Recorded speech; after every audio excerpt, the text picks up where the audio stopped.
On a commencé à décrire l'immigration africaine, et c'est là qu'il a prononcé ces mots ignobles. Des pays de merde, c'est exactement ce qu'il a dit. Et pas juste une fois, il a insisté. Les mots que j'ai utilisés à propos des immigrants étaient durs, mais ce n'est pas ce que j'ai dit. Sans surprise, le président a nié sur Twitter avoir tenu ces propos. Ce n'est pas seulement une question de vulgarité du langage, cela valide et encourage le racisme et la xénophobie.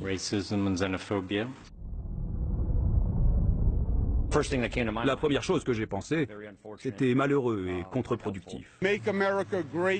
Rendre sa grandeur à l'Amérique, je doute que le président comprenne ce qui lui a donné sa grandeur au départ. Comme vous le savez très bien, je ne vais pas commenter sur ce que M. Trump aurait ou n'aurait pas dit.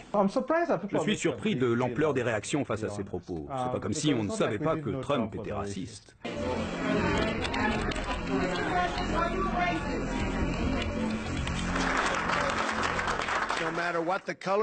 Peu importe la couleur de notre peau ou notre lieu de naissance, Dieu nous a tous créés égaux.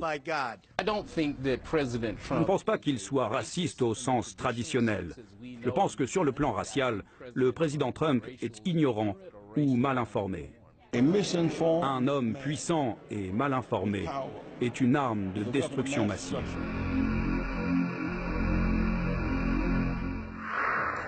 Marie-Laurence Delaney, la communauté haïtienne de Montréal est profondément outrée par ces propos de Donald Trump.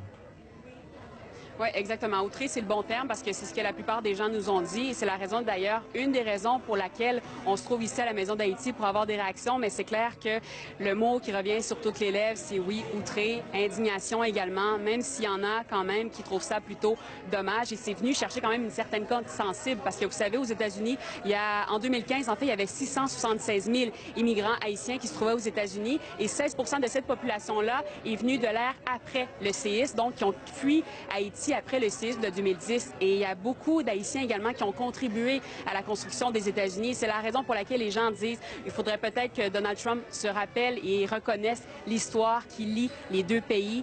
Mais c'est clair que le sentiment qui revient le plus souvent, c'est sûr, c'est de la frustration, même s'il y en a qui ne s'attendaient à rien de moins, en fait.